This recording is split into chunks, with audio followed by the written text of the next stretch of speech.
Saksakallan gunarnavasya Vande Guru Sri Charanaravindan.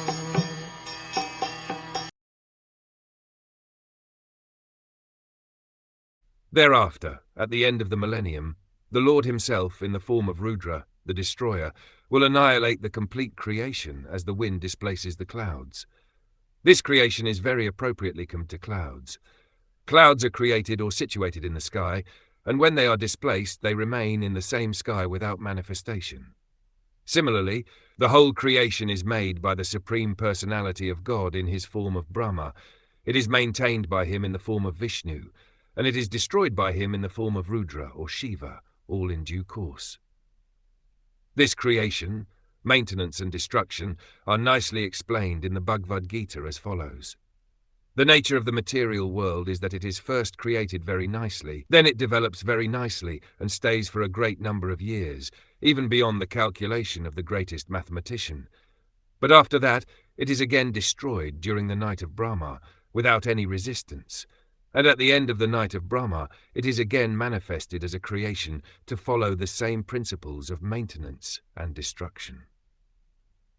The foolish conditioned soul, who has taken this temporary world as a permanent settlement, has to learn intelligently why such creation and destruction take place.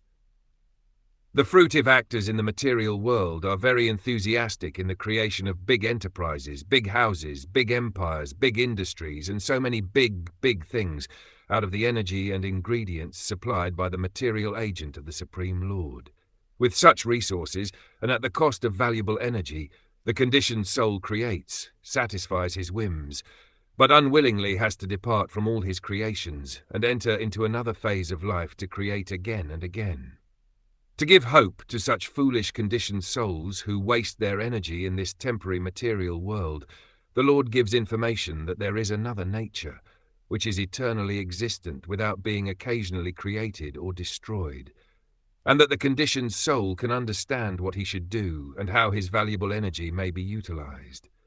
Instead of wasting his energy in matter, which is sure to be destroyed in due course by the Supreme Will, the conditioned soul should utilize his energy in the devotional service of the Lord, so that he can be transferred to the other, eternal nature, where there is no birth, no death, no creation, no destruction, but permanent life instead, full of knowledge and unlimited bliss.